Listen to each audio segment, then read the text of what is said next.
एक शहर में एक हीरा व्यापारी रहता था जिसका नाम दीनानाथ था। वह हीरों का बहुत प्रसिद्ध कारीगर था।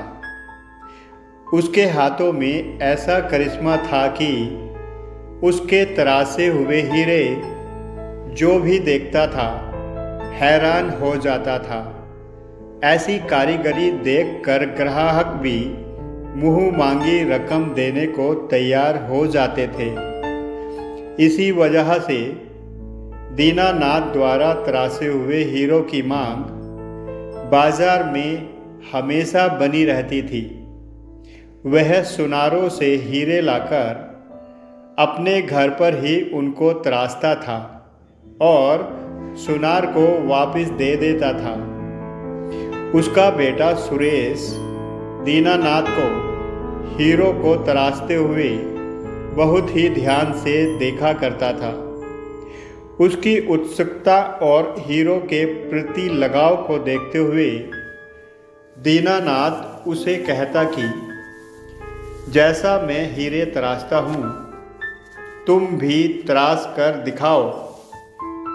सुरेश भी बहुत लगन से हीरा तराशता। जैसे जैसे वक्त बीतता गया एक दिन सुरेश भी अच्छा कारीगर बन गया।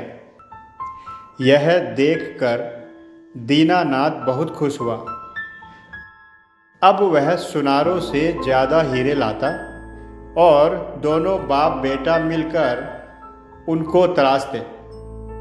लेकिन अब तक दीनानाथ ने सुनारों को अपने बेटे की कार्यकुशलता के बारे में नहीं बताया था। एक दिन अचानक दिल का दौरा पड़ने से दीनानाथ की मौत हो गई। बेटा गम में डूब गया।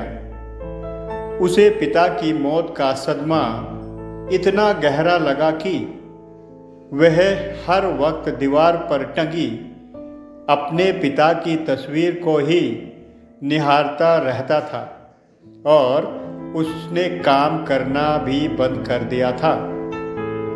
जब से दीनानाथ का देहांत हुआ था तब से घर में कमाई का एक पैसा भी नहीं आया था। घर में दाल रोटी की भी खत्म होने की नौबत आ गई थी। तब माँ ने उसे सुनारों के पास जाकर कुछ काम मांगने को कहा ताकि घर का खर्चा चल सके। और कोई चारा न देख उसने अपने आप को संभाला और बाजार निकल पड़ा। दीनानाथ के चले जाने के बाद सुनारों ने हीरो की तराशी का काम दूसरे कारीगरों को देना शुरू कर दिया था।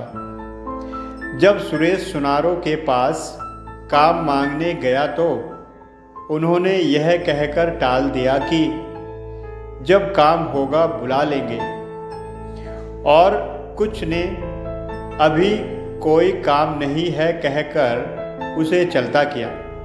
थक हार कर बेचारा घर वापस आ गया। घर के हालात अच्छे ना होने की वजह से उसने कहीं नौकरी करने की भी सोची। लेकिन फिर यह सोचा कि उसे तो हीरो के तराशने के अलावा कुछ आता ही नहीं और वह मायूस हो गया। कुछ दिन ही बीते थे कि एक दिन एक आदमी उनके घर आया। उसे मालूम ही नहीं था कि दीनानाथ का तो देहांत हो गया था। यह सुनकर उसे बहुत दुख हुआ और जब वह वापस जाने लगा तो सुरेश ने पूछा क्या कोई काम था। तब उस आदमी ने बताया कि वह पास के शहर में सुनार है और अक्सर दीनानाथ से अपने हीरो को तराशने का काम करवाता था। यह सुन सुरेश ने उसे आग्रह किया कि वह एक हीरे का काम उससे करवा कर देखे। सुरेश ने उसे यह भी बताया कि उसने अपने पिता से पूरी कारीगरी सीखी है। सुरेश की यह बात उस सुनार को ठीक लगी। उसने सिर्फ एक हीरा ही सुरेश को दिया। और कहा कि इसे तराश कर कल तक मुझे दुकान पर दे जाना। अपने पिता को प्रणाम कर सुरेश काम में जुट गया। सारी रात लगाकर उसने उस हीरे को तराशा और सुबह उस सुनार के पास पहुंचा। उस हीरे को देखते हुए उस सुनार के मुंह से सिर्फ एक ही बात निकली, कौन कहता है कि दीनानाथ जी नहीं रहे? दीनानाथ तो मेरे सामने खड़े हैं सुरेश के रूप में। यह तो अपने पिता की ही परछाई है। यह सुन सुरेश की आंखों में आंसू आ गए।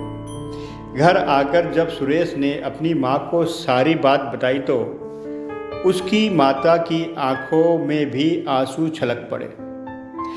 दोस्तों, यह कहानी हमें दो बातें सिखाती है। जीवन में कितनी भी मुश्किलें आ जाएं, हमें रुकना नहीं चाहिए। नंबर 2, प्रकृति का नियम है, जो आया है वह जाएगा। इसलिए हमें अपने माता पिता से हमेशा सीखते रहना चाहिए ताकि आने वाली जनरेशन उनके अनुभव का उपयोग कर सके।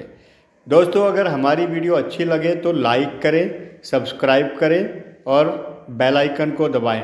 Thank you.